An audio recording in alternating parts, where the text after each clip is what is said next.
Yo, sa mga ka-D-Wire, so meron naman tayong panibagong i-restore na bullet tweeter ng Team Lighting Lab. Yung model niya, yung LLBT 300. So yun, sobrang kalawang, no? So, hugasan natin at sanding natin, tsaka natin pinturahan. Meron na tayong binili nitong replacement ng kanyang voice coil.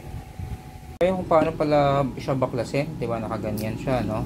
Kaya gamit kayo ng medyo payat na screwdriver Philip para maisuot dito sa butas niyan. Ayan. Kasi yung malaking screwdriver hindi kasya. Tapos ito namang bullet niya, ayan, yan. Meron naman siyang tornilyo sa likod. So yan. Ayan na. Kinain na ng kalawang. Ayan, puro kalawang na. Pero ito, kuha naman yan eh. Alloy naman yan, kaya walang problema. Ito, titanium diaphragm. Yung binili rin naman natin is titanium diaphragm din naman. Kaya ayos lang. So sobrang kalawang pala niya, kaya kinalas ko na rin po ano, yung pole niya. Ayan, no? Kailangan talagang masinsinang lihaan ang kailangan gawin dito. So ito na mga ka-D-Wires, after natin mapinturahan, so yun, didikit na lang natin to. Siyempre gagamit tayo ng mga kumurahing konting epoxy steel na medyo makapit rin naman to, pero kapag patibayan ng kapit, pakapit talaga ito. Yun nga lang, may kamahalan, pero ito gagamitin ko lang to sa voice coil.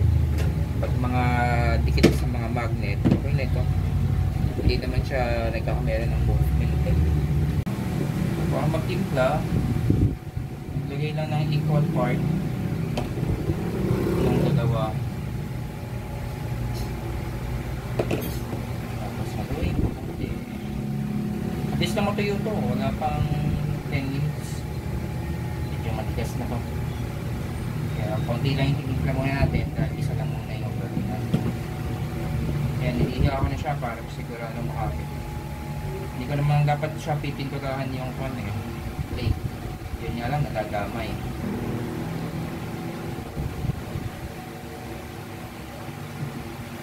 Kakain to namin ng epoxy itong ano.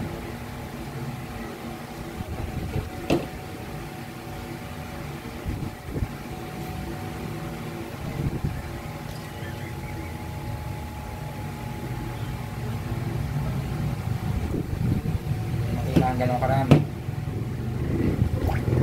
Sarap na ipinatayin kayo para sigurado nagit na.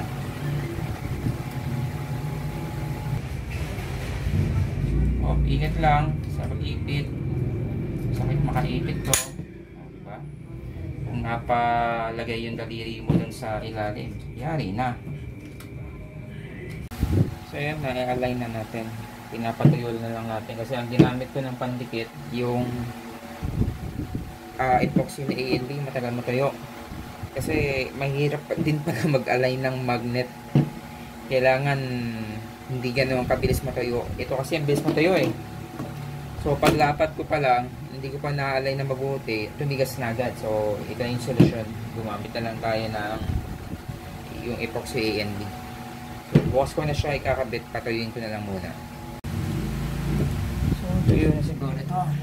Ayun na ito.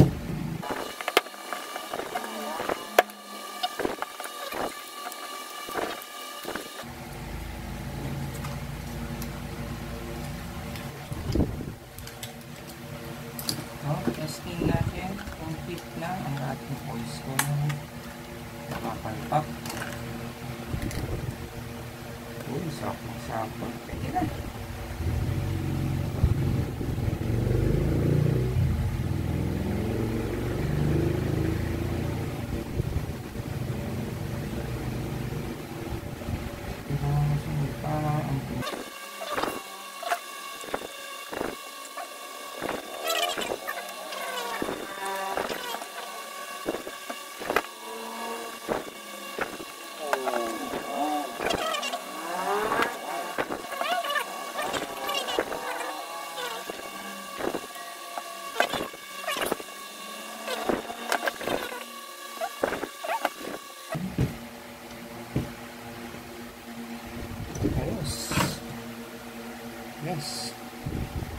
pintura na lang uli natin yung likod kasi pag-a-align to, nagkasgasan eh.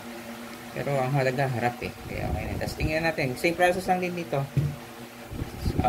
Testing na agad tayo. So yan, okay na. Meron na tayong bullet tweeter na magagamit sa mga project natin. So, look like a new. Testing na natin. So makalat yung lamesa natin kasi sunod-sunod yung mga ginagawa kong repair eh. So, testingin natin mga DIYers. So, wala tayong makuhang pang tweeter na capacitor, kaya pang mid-range yung gagamitin natin. Kaya, nag-series ako ng dalawang 10 UF para maging 5 UF na siya. So, testingin muna natin itong isa.